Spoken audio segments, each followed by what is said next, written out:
They say that everything big starts with something small. Every word starts with letter, every building starts with bricks, and every carbohydrate starts with monosaccharides. Good day everyone, my name is Yosemite Gabriel of Angelista Chuoseco, together with my groupmates Princess Lima Sino, Rana Marian Rose, and Ranger Brian B. Marquez. and today we are going to tackle about monosaccharides. So for our intro activity, here is Miss Princess Lima Sino. paper trail of wisdom. So here is the mechanics of the game. So the player must cross the path without stepping the paper on the floor. Each paper has a question written on it. If the player accidentally stepped on the paper, they must answer the question. The remaining players will give the clue to help the other player answer the correct answer. Yes? Yes. Okay, let's start. Let's have a blind go first. Player 1 is Rana. So our player 1 is Brad.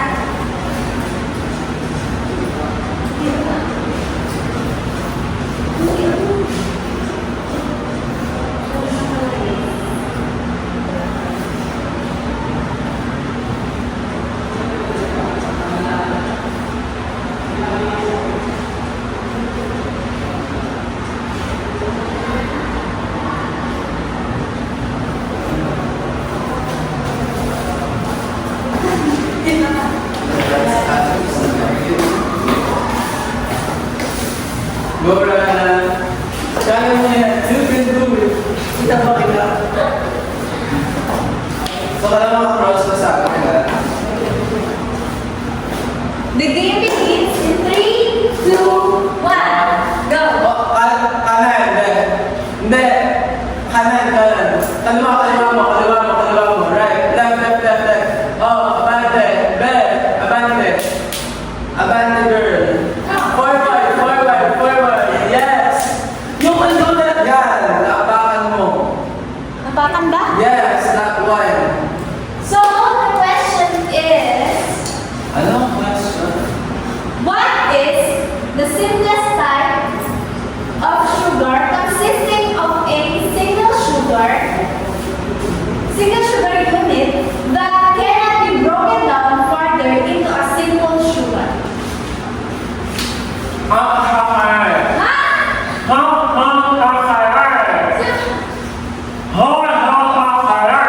Monosaccharide. Yes, you got the correct answer.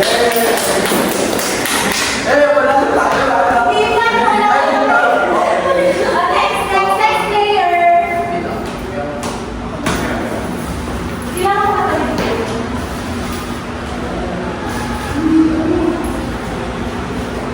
Hindi dali. Kaya mo yan. Lang seconds yung kaya. Kaya ka ba? Wala. Hawakan mo na. Alright. Ready? Diretso. 1, 2, 3, go! Diretso. Okay, we have the winner! Good day everyone, once again, my name is Yosemite Gabriel of Angelista Chuoseco, and today I am no regular student, but I'm also your tour guide from IR Tours. So today I will be taking you not across places, but across timeline. So buckle up as we learn history of monosaccharides. So first, it was 1747 when Andreas Margraf isolate glucose from renin. It is called before as monosaccharide. First known as monosaccharide, take note of that. Next, it was early 1800s when carbohydrates recognized as a compound with the formula of CX quantity H2O Y. Next, Of course, ito, napakahaba ng pangalan. 1847, Agustin Pierre de Branford, which discovered fructose, which is a fruit sugar. Alam natin yan, fructose. Next is, ito, paulit-ulit na to, 1856, Louis Pasteur isolated the study of galactose from milk sugar. Next is 1884 to 1894, which is the Emil Fischer. He determined the structure and stereochemistry of sugar. He also introduced the Fischer projection, and he also won a Nobel Prize in chemistry in 1902. So, next. Sir Walter Howard. He identified the ring of forms Pyridus and Pyridus and conducted research alpha and beta anomers, earning his Nobel Prize in 1937. Carl Berti-Cori. They discovered glucose 1-phosphate and the polycycle, earning them the Nobel Prize in 1947. Louis Lior. He found nucleotide sugar unity glucose in biosynthesis, earning him the 1970 Nobel Prize. Glycobiology emerged as a field studying glycans and monosaccharide roles in biology. And now, let's proceed to the origin of monosaccharides. A monosaccharide is the simplest type of sugar consisting of single sugar unit that cannot be broken down further into simpler sugar. They are the basic building blocks for more complex carbohydrates such as disaccharides, polysaccharides. Common examples include glucose, fructose, and galactose, which are also known as a simple sugar. So, in monosaccharides etymology, the prefix mono means one or single, indicating that monosaccharides are the simplest form of carbohydrates consisting of a single sugar group.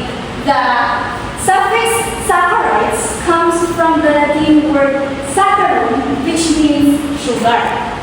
So, let's move on to the chemical formula or the general formula.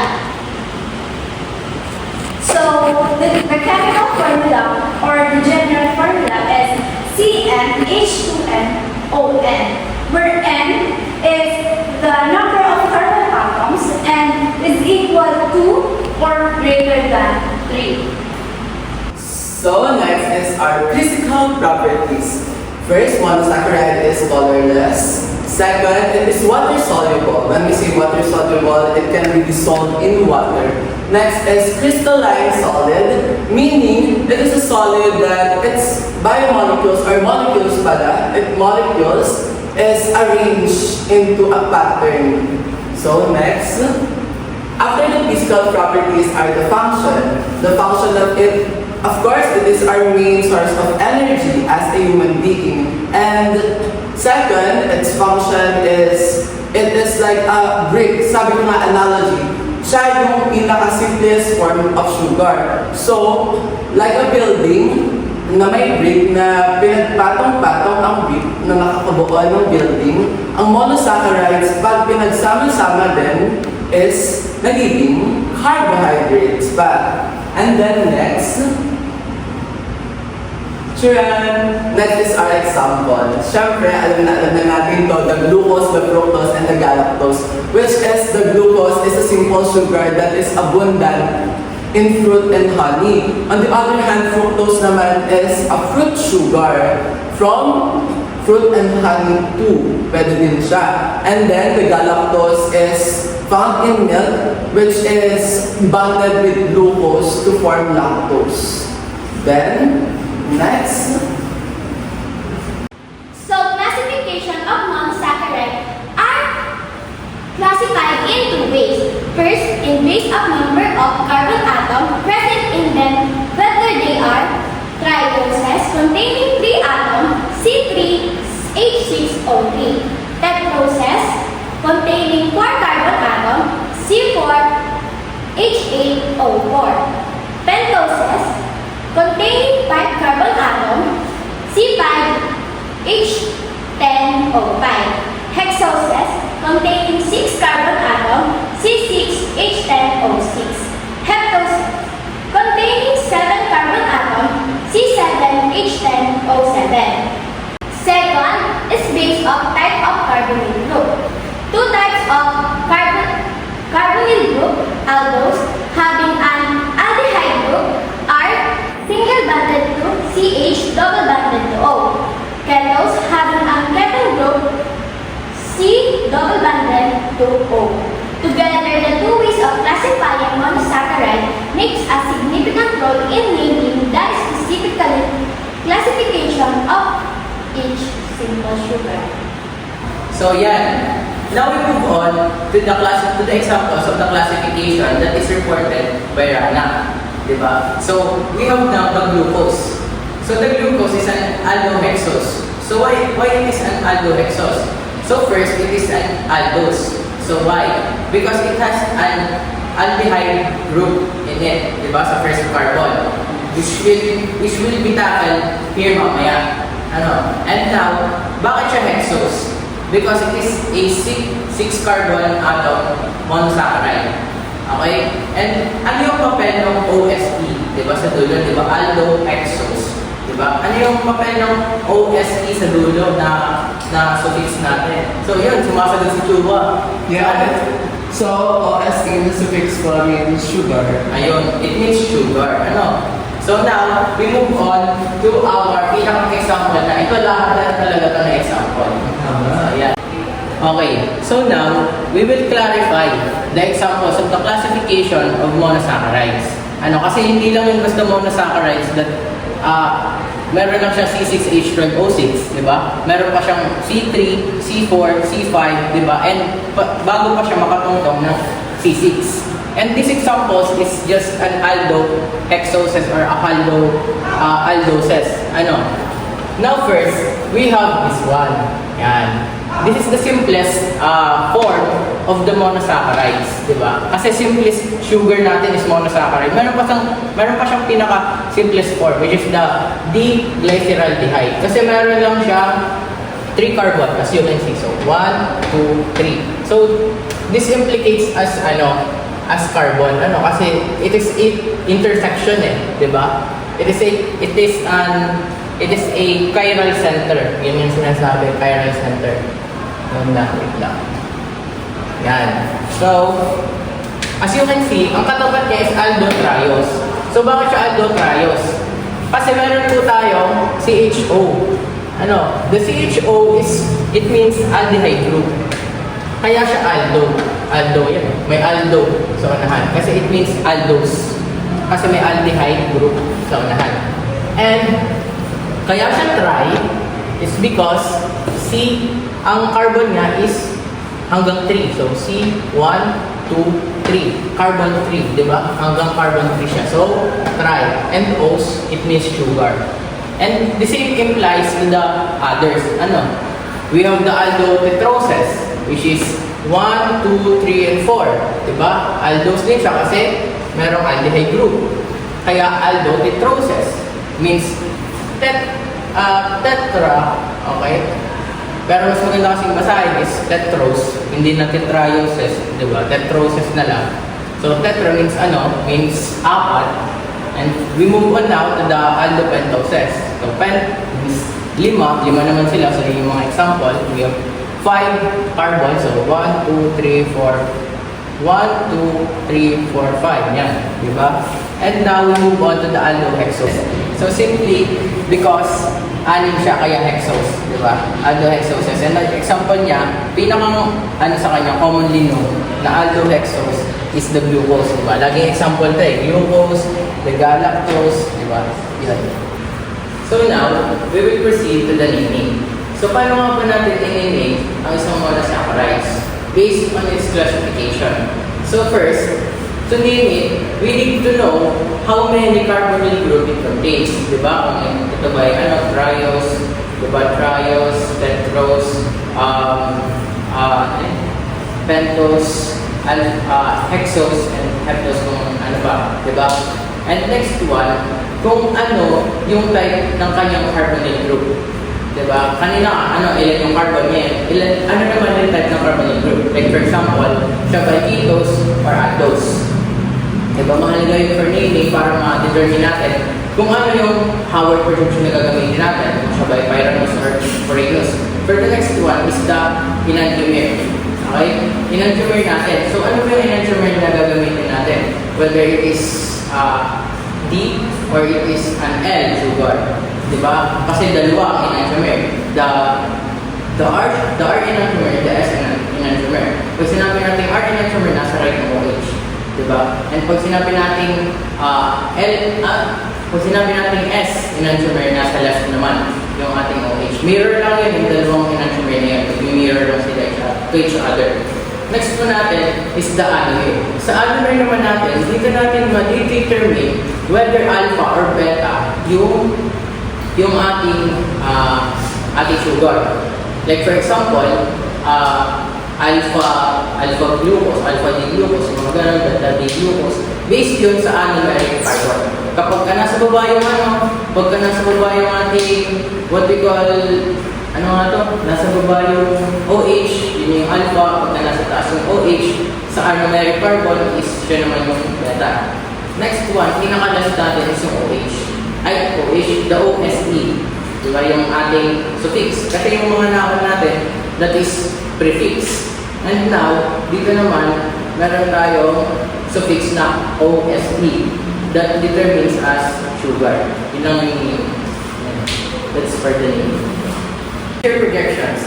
So, Fisher projections is the 2D representations of 3D organic molecule. So, for example, nito is, ang structure niya is like a fish. So, meron siyang dalawang ganon, then yung patayo. Siya yung parang standing structure ng structural formula ng iba-ibang natin. Diba? From our first discussions, diba, ang previous discussions natin, structural formula is pahiga.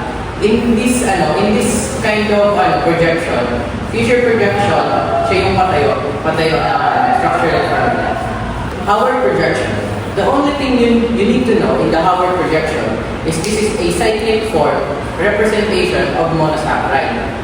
And also, it is divided into two. Diba? The pyranose and also the foraneous. The pyranose is composed of 6-membered rings and the foraneous is composed of 5-membered rings. Actually, any kind of sugar which is sugar under the monosaccharides can be a pyranose or foraneous. Diba? It is based only to the carbonyl group that they inhibit or they contain.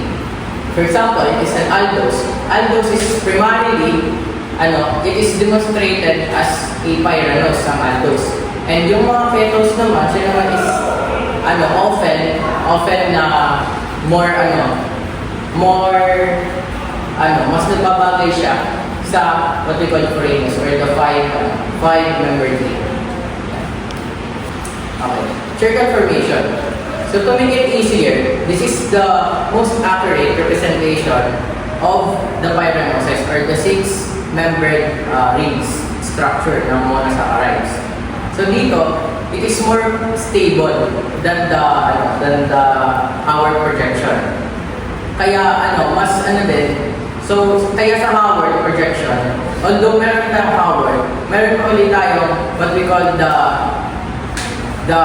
circle formation. That is because it is more stable. Mas ini-emphasize niya yung pagiging stable ng ating monosaccharides, which is not emphasizes dun sa Howard projection. Now, let's proceed with isomerism. Isomerism in monosaccharide compound that possess the same chemical formula are called isomers. Glucose, fructose, galactose are the example of it. Therefore, they are isomers of each other and their formula is C6H12O6. And next, for our next, yes, enantiomers. When we say enantiomers, these are the monosaccharides which mirror each other's structure. So for example, let me just get a pen, this one. So the best example of this is the G-glucose and L-glucose. So now let's proceed with our example, the D-glucose and the L-glucose. The D-glucose, of course, is right and the L-glucose is left. So bakit? Kasi meron two types of the enantiomers. The R enantiomers and the S enantiomers. The R enantiomers stands for rectus, which is the Latin word for the word right.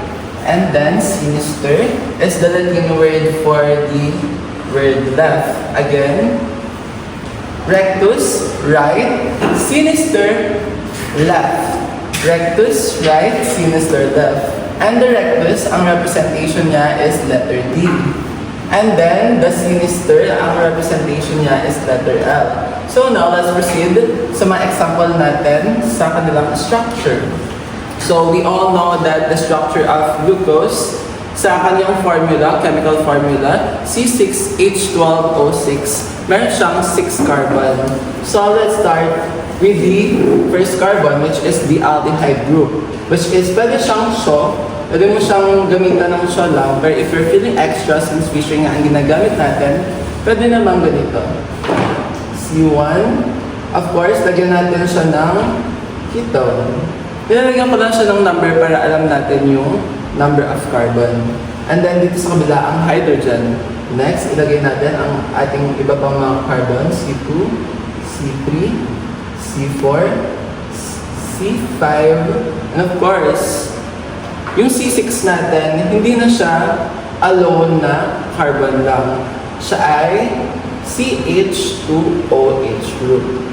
And then, since ang hinahanap natin is ang D-glucose, so which means nasa right, nasaan kaya ang ating most of the hydroxyl group? Nasa left or nasa right? Yes, that's right. Nasa right. So, dito tayo magsisimula sa C2. Okay? OH, hydroxyl group. Ligdangan natin yung C3 yan. OH, I'll tell you why later. OH. So, niligdangan natin ang C3. Of course, kasi, bakit? The structure of glucose kasi, sa third carbon, nagkakabaliktad yung hydroxyl and the hydrogen. So, nandito ang hydrogen. And then, so, alamin natin na ang kapartner ng hydroxyl group ay ang hydrogen. So, anong ilalagay natin dito? Sa C2, since meron na siyang hydroxyl group, lagyan natin siya ng hydrogen. At may some iba pang mga carbon na may hydroxyl group na H and H. And then, dito naman sa may hydrogen, ilalagay naman natin sa kabila is, ano? Yes, that's right. Hydroxyl group. OH. Okay, class. Kapag nagbaband tayo, lagi na na ang O ha. Kasi dito OH. Dito din dapat OH. Kasi sa oxygen nakaband yung carbon. Gets ba? So, makes sense. This is the D-glucose kasi nasa right ang kanyang mga hydroxyl groups mostly. And then sa L-glucose naman, sa tingin nyo, nasaan ang kanyang mga hydroxyl group? Yes, that's right. Nasa left, karamihan. So, i-drawing muna natin ang kanyang structure. I-drawing natin ang aldehyde group. Next is the number of the carbon. C1, C2, C3, C4, C5, and of course, yung nasa baba na CH2OH group. Yan. Tapos, lagyan na din natin siya ng mga ganitong band para madali. Okay. Nasaan ulit ang hydroxyl group, guys? Guys, nasaan ulit ang hydroxyl group? Nasa left or nasa right ng L-glucose? Yes, Mr. Brian. Left. Left po. Yeah, that's very good. Very smart kid. So, nasa left. So, dito, nasa right. Dito, nasa left. So, OH Again, lilikdangan ang C3. Huwag niyong nagayahin ito ha, kasi nandito dapat ang O. Kakasabi ko lang. And then, OH, OH. Kaya tandaan nyo guys ha, na ang carbon at oxygen ang nagbaband sa isa't isa dito sa hydroxyl group. So, dapat ang nakaband dito ay ang mauna ang oxygen. And then, nilagyan na natin ang C2, C4, and C5 ng hydroxyl group. And yung C3 naman is, sabi ko nga sa inyo, ang glucose ay baliktad siya sa C3. Baliktad ang HO or OH or hydroxyl group and hydrogen. So, dito mo ilalagay ang hydrogen. And then, ilalagay lang natin yung mga kapartner nila. Hydroxyl group, hydrogen, hydrogen, hydroxyl group, hydroxyl group, hydrogen, hydroxyl group, hydrogen. So, yan, plus. So, bakit siya naging enantiomers? Gaya nga sabi ko, nag-mirror yung image ng structure ng isa dun sa isa. Kung mapapansin nyo guys, tingnan nyo. Nandito yung OH, nandito din yung OH, nandito yung H, nandito din yung H sa kabila. So, mirroring lang siya. Pag masdan nyo, naintindihan ba ang enantiomers? Yes or no? Yes. Yes, very good. And let's proceed with the next. So in epimers, monosaccharides which differ in configuration are one specific carbon atom other than the carbon atom of the carbonyl group. So now let's proceed to the examples. So epimers, it emphasizes the difference between two sugar or two monosaccharides.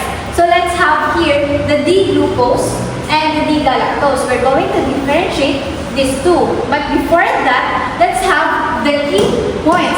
They have the same formula. So let's see. C6H12O6 and the other one is C6H12O6. And also, they have the same number of carbon atoms. So let's see. 1, 2, 3, 4, 5, 6. This one is 1, 2, 3, 4, 5, 6. Okay. But they have different arrangement in one carbon atom. So, hahanapin natin kung saan sila nagkaiba. So, meron silang isang pagkakaiba. So, the carbon 1, 2, 3. So, they are the same. So, makikita natin na magkaiba sila in carbon 4. So, they have epimers at the fourth carbon. So in anomers, isomers that differ in configuration around the anomeric carbon. For example, the carbon atom of the carbonyl group, which is carbon number 1 in aldose and carbon number 2 in ketose. So now let's proceed to the anomers. So we're going to determine whether it is alpha or beta. For us to know whether it is alpha or beta, we're going to find where is BOH. So we have here the pyranose and the furanose. So in pyranose, nandito yung anomeric carbon natin. Dito. Sa carbon 1. So, dito naman sa ating furanose, meron siyang dalawang CH, 2OH. CH2OH. So, dito, nandito yung ating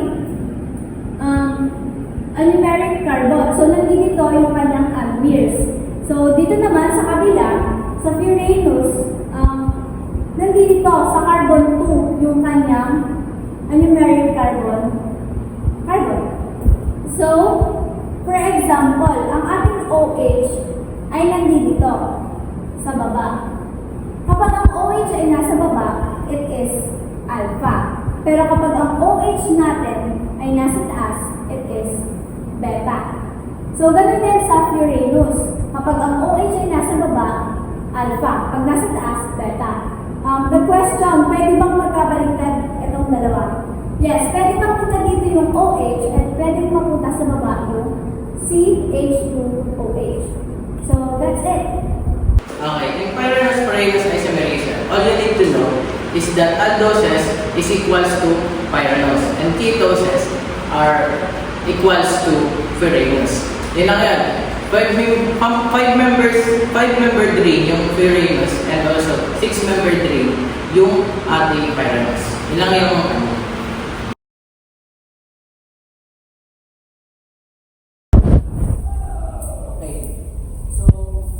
example natin, para dito sa finisher, Howard, and circle formation is the glucose. Ang glucose, ang kanyang chemical formula ay C6H12O6, diba? C6H12O6. So now, dito sa sa mga saccharides, hindi na siya gumagamit ng structural formula. Ang ginagamit na natin is the Fisher, the Howard, and also the circle formation.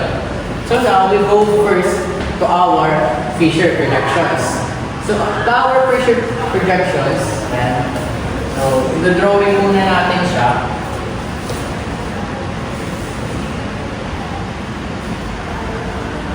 Okay. So as you can see, di ba? Meron tayong ganyan. Okay? And also meron rin yan. So ano yung ibig sabihin yan? Di ba? So, una natin dapat malaman is this is a Fisher, pagpatayo. And itong mga to, yung mga yan, this is a carbon. Ano yan? Yan. This is the carbon 1, the carbon 2, the carbon 3, the carbon 4, the carbon 5, and the carbon 6. Diba? Kasi C6 ang ating glucose. And now, next natin is yung arrangement, di ba? Kasi ang ating mga monosaccharides are considered isomers. So they have their own what we call their own arrangement. So ngayon, ano ang arrangement ng glucose? So ang arrangement ng glucose is, for example, ito ay D-glucose ang ilan natin. So D-glucose ang ilan natin. So, bale, mangyayari dito, ang glucose ay OH dito, H, OH, OH, OH, H. So ganito ang arrangement ng glucose. As you can see, the only OH dito, kung mapapansin nyo, di ba, sa left, ay nasa 1, 2, 3. Nasa carbon 3 lang. Okay, and that is the arrangement for the D-glucose. Para sa yung D-glucose. So, ang D-glucose, it represents the enantiomer or the R enantiomer. Okay? Pag sinabi natin D-glucose, nasa right yung OH natin. Okay? Pag sinabi naman natin, for example, L-glucose. So, ang L-glucose naman niya is naka-mirror lang. Hindi lang.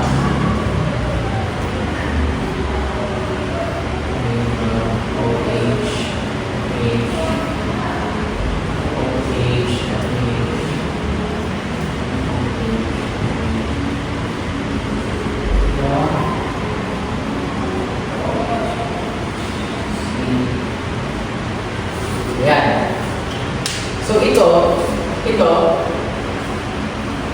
this is the D-glucose. Okay, D-glucose to kasi yung kanyang hydroxyl group is nasa right. So kaya siya D-glucose. Ito naman, this one, is what we call the L-glucose. Yan. L-glucose yan. So bakit siya L-glucose? Kasi yung hydroxyl group niya is nasa kaliwa. Okay? And nag-mirror lang to. Okay? Ang L-glucose natin is mirroring to the D-glucose. Okay? So yun yung pinagkaiba ng D and L-glucose. And yun yung pinaklarify ng Fisher. What enantiomer yung possess ng glucose? Is it D or is it L? Ayan. Yun lang yung Fisher natin. So now, for the Howard, ang Howard naman natin, so ito yan.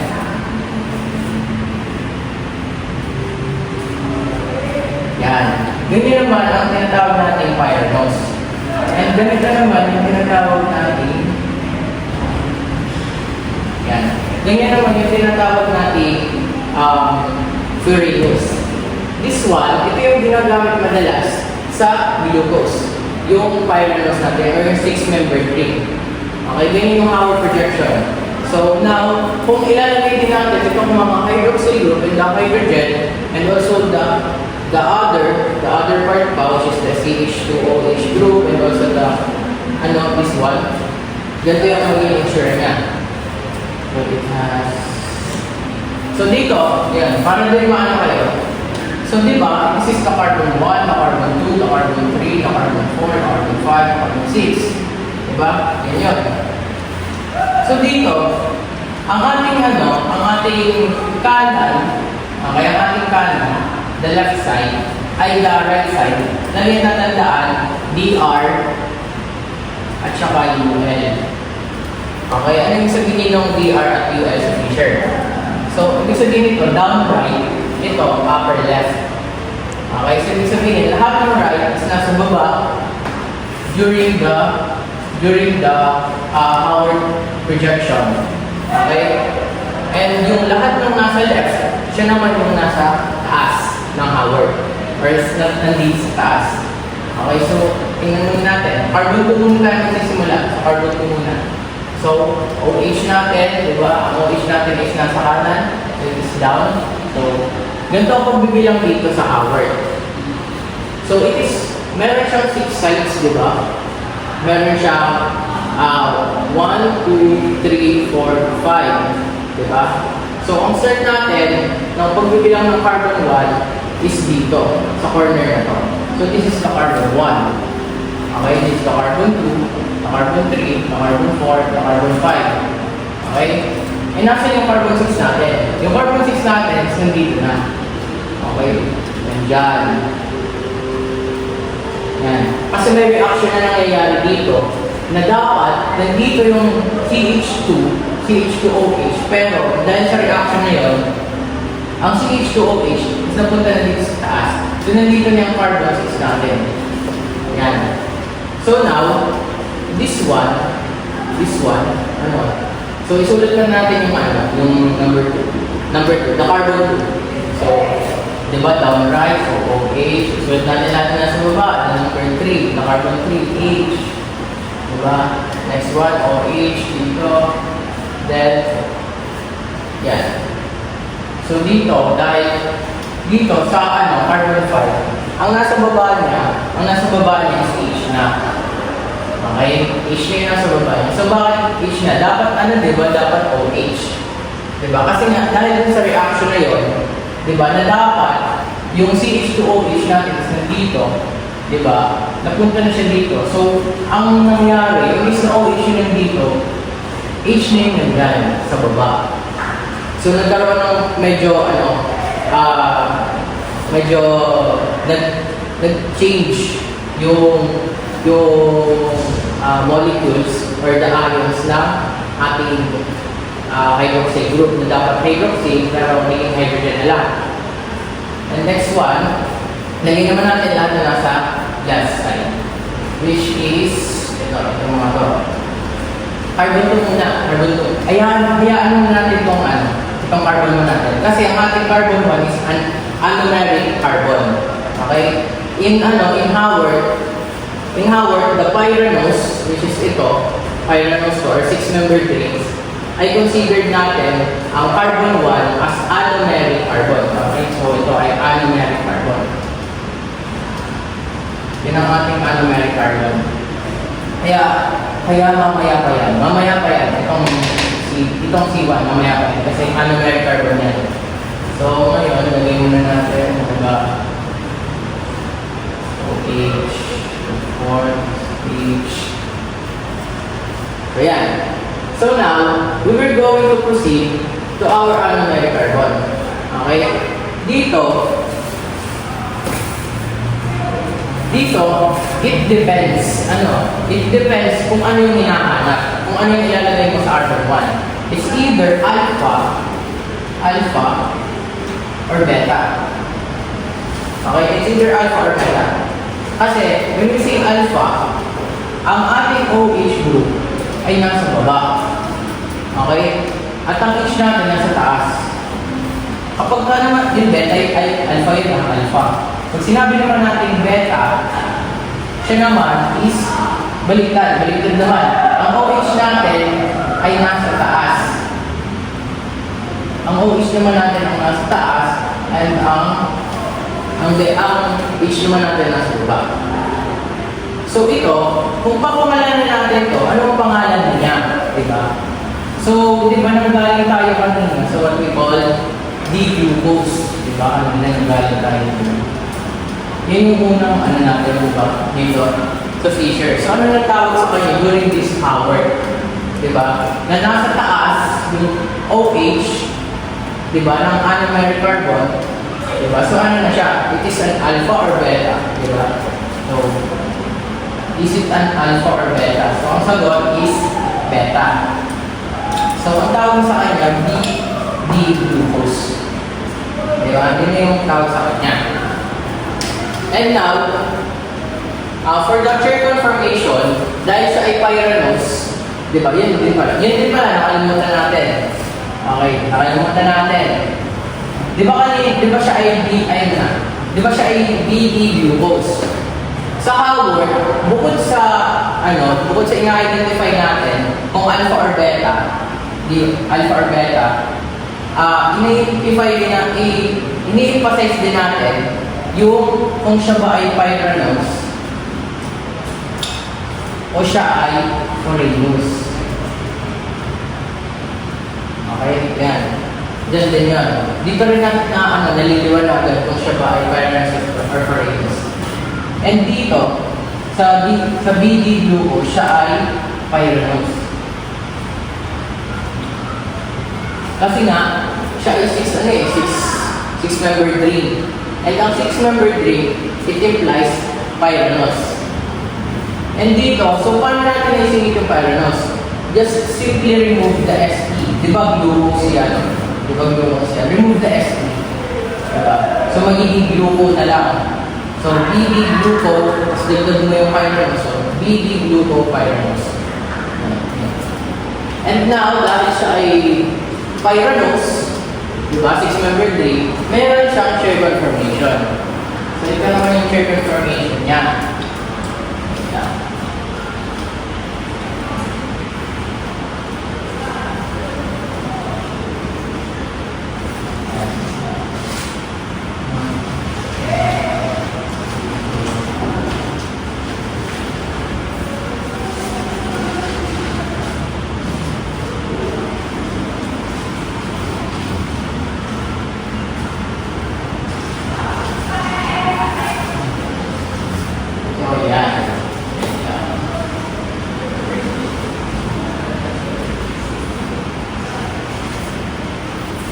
So, yan. So, ngayon, chain conformation naman tayo. Sa chain conformation natin, meron tayong dalawang component. Diba? Meron tayong this one, diba, dalawang buhin ulit. Okay. So, now, we are moving on to the chain conformation. From Howard, diba, to chain conformation. So, ang chain conformation natin, ganyan ang itsura niya. Okay? Binubuo siya ng dalawa, which is the axial and also the equatorial. The axial is the inner part, yan, yung mga inner part, and also the straight ones. Yung mga hindi pa straight, pero hindi pa vertical, also the outer side is equatorial. Ang equatorial na ibig sabihin nun. And now, we move on to the, yung mga paglalagay ng hydroxy, diba, kung saan sila ilalagay. Pero, before that, we start, how to count the carbon dito. So, unang, natin, carbon. Ito, 1, 2, 3, 4, 5. So, nasa yung 6. Ang 6 niya is nandito pa. Okay, katulad naman dito, di ba, nasa taas siya, dito, meron din. Nandito rin siya. So, C, H2O, H2OH. So, nandiyo yung carbon 6 natin. Ito yung carbon 6 natin. Okay?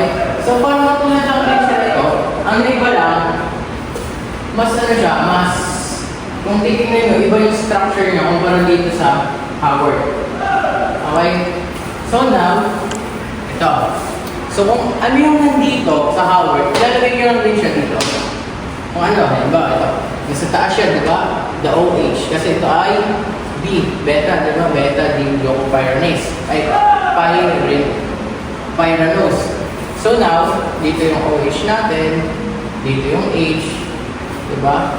Next one, dito yung ating OH, dito yung ating H. This one, number 3 natin carbon, H, sunod yung OH. Naka-diagonal dapat, ay hindi straight. Sorry. Yan, naka-diagonal siya. Tapos ito, naka-diagonal din siya, hindi siya dapat straight kasi ang straight lang i-action. So now, na-carbon 4 na tayo, carbon 4. Carbon 4 is ito, OH, dito, then H, then dito, okay, sa carbon 5 natin, dito yung H. Yeah. So this is the shared information of B, D, or beta D glucopyranose. So now, we move on to the fructose. Kasi may example tayo kanina na aldohexose, which is ito. Di ba aldohexose to? Glucose. So now, we move on sa fructose. Ang fructose naman is,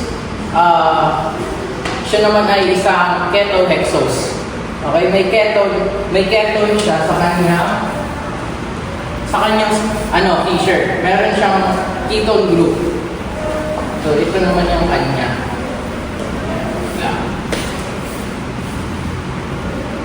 Ito naman ang kanyang feature projections.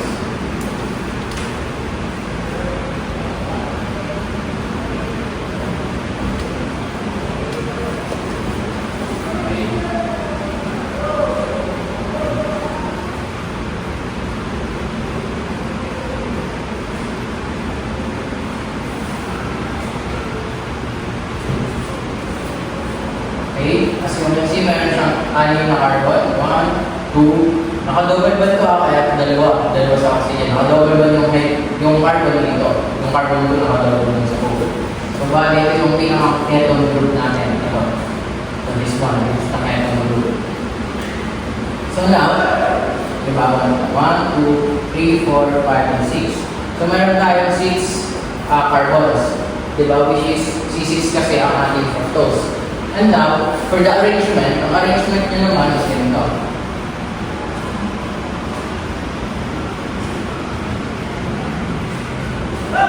Ayan. Yan yung arrangement ng ating fructose. Okay, so yan yung mismong feature projection ng ating fructose or ang pinaka-structural formula. So now, we proceed to the Howard. So iba ang Howard ng isang aldohexose. Aldohexose kasi ang glucose. At iba rin ang Howard ng fructose, which is a ketohexose. Ketohexose yan. Ketohexose. Diba? Kasi anim yung carbon niya. Yung kanyang keto is mula sa dito, ketone group, diba? Na contain ng kanyang structural or feature projection. And the O's naman is dahil sa sugar. So na sa kanyang Howard, ang gamit niya is Furanus. So bakit Furanus yung gamit ng fructose? Kasi siya lang ay mayroong 5-membered ring sa kanyang Howard projection. So ito yung kanyang Howard projection. So ganyan. Medyo magulo. Okay. Yan. So, ganyan. So, ngayon, i-apply ulit natin yung tinatawag natin. Ano yung tinatawag natin DRUL. I-apply ulit natin itong DRUL. Saan natin siya i-apply? I-apply lang natin siya dito sa tatlo. Diba? Sa ating, diba, carbon 1, carbon 2, carbon 3, carbon 4, carbon 5, at carbon 6. I-apply lang natin itong DRUL ay dito sa ating chiral center. Ito yung ating chiral center. Yung chiral center natin, when we say chiral center, ito yung yung carbon natin is naka-attach siya ay sa OH at saka sa H. Yun yung tinatawag na chiral center. Naka-attach yung carbon sa OH at H. So pag hindi naka-attach siya, H at saka sa OH, hindi siya chiral center. So, hindi natin yun i-apply yung DR at saka yung L. Yung DR natin, di ba, down right, di ba, down right, down top, tapos upper left. So, sa taas naman, ito left. Okay? So, bali, lahat ito, mula carbon 3, 4, and 5, lahat ng nasa right niya, ay ilalagay natin dito sa baba. Okay? So, testing natin. So, ang bilang dito, okay, dito pala sa Uranus. Di ba pansin nyo? Dito sa fructose pala. Dalawa yung kanyang CH2OH group. Di ba? Dalawa. CH2OH group, dalawa. So now, lalagay natin yung dalawang to dito. Yan. CH2OH group. CH2OH group. Lalagay natin sa ibabaw. So now, dito diba, as you can see, diba, dalawa yung CHO2 na, diba, sabi ko na kanina. So, nilagay natin siya dito. Next natin, gagawin is ito. Itong may OH. Yan, may OH dyan, tapos dito naman yung H. Yan, sa dulo. Next natin is the carbon na, diba, carbon na. Diba, ang bilang kasi nito, carbon 1, carbon 2, carbon 3, carbon 4, carbon 5, and carbon 6. Okay, diba? Yung bilang yan. Carbon 1, 2, 3, 4, 5, and 6. So sa carbon 3 na, carbon 3 diba sa wala natin? Carbon 3 natin, ang nasa right niya is sa baba, diba? Sa baba. So H, carbon 4 natin, ang nasa baba niya, OH. Sa carbon 5 natin, itong carbon 5, depende pa to pala. Itong carbon 5 natin, depende pa to. If ang hinahanap natin is for example, ay D-fructose. Yan. D-fructose. Hinahanap natin is D-fructose. So, ang OH natin is yung dito, automatic, is right. Okay? Automatic yan, nasa right. Okay? Pero, ito yung mas tricky. Okay, kasi due to reactions na nangyayari during the Howard projection, imbis na H, di ba? Di ba dapat OH? Di ba? Ang mangyayari, magiging H na lang. Parang may nangyayari dito sa ating Howard ng glucose. Kung mapapansin niyo sa Howard ng glucose, ang D5 na OH, di ba? Pero ano nangyari? Di ba? C5 niya is OH ay nasa baba. Dapat kasi down right tayo. C5 ito. Di ba? Ang kanan natin OH, so dapat na nasa baba. OH. Pero ang nakalagay is H lang. So, iba. That is because may reactions nga. And may iba yung position based sa reaction. And now, balikan natin itong Uranus, ng 5-member ring. So ito na yung magiging niya. Kung kukumplituhin na natin, upper left naman, so lahat ng nandito sa left, na chiral center, diba? Kung ano yung arrangement dito sa left ng chiral center natin, ay ilalagay natin sa taas naman. So, OH natin, carbon 3, taas. Yan. H, carbon 4, and yan. So, okay, magiging final dito is ito na. Ito na magiging final. Yan. Ito na magiging final na our projection ng ating fructose. So, anong final na pangalan ng ating D-fructose, diba? So, dito, sa pagpapangalan niya, meron pa tong may nakalimutan pala ako. Okay, di ba napaliwanag ko kanina na ang anomeric carbon ng glucose or ng ating pyranose, di ba, ng 6-member ring ay ito, carbon 1. This time, ang anomeric carbon ng Uranus ay ito. Ito ang kanyang anomeric carbon. Ang anomeric carbon niya ay ito. Di ba? Yung carbon 2. Yun yung kanyang anomeric carbon. So, based dito, kung alin yung nasa taas, kung ang OH ba ay nandito sa taas or nasa baba is dun malalaman kung siya ba ay alpha or di kaya naman beta. Okay? And dito, nasa baba yung OH. So, ibig sabihin, ang pangalan ng fructose natin ay, di ba, ang pangalan niya ay magiging alpha D. So, okay. So, fructose siya, di ba? Fructose. Itong ginawa natin, itong 5-member drink na to, itong buong to, na Howard niya, ang tawag dyan is Foreignos. Okay, so ang gagawin natin, tatanggalin natin yung SE sa fructose and papalitan natin siya ng Foreignos. Okay, yan. So ang magiging final na pangalan na niya is ito. Okay, pag nagawa na natin itong Howard projection ng fructose, ang magiging pangalan na niya mula sa D-fructose ay magiging alpha D fructoforeignos. Okay? Yan yung magiging final niya. So, saan ang galing yung yung A, di ba? Dito, sa anomeric carbon natin. Nasa baba ng OH. Okay? Ang anomeric carbon natin sa foreignos is carbon 2. Okay? So, alpha. And yung Foreignos naman is dahil 5-member drinks. So yun, yung pinakang pangalan ng fructose. And wala na siyang share conformation kasi ang share conformation ay para lang sa pyrimidines or para lang sa ganito na mga Howard. Okay?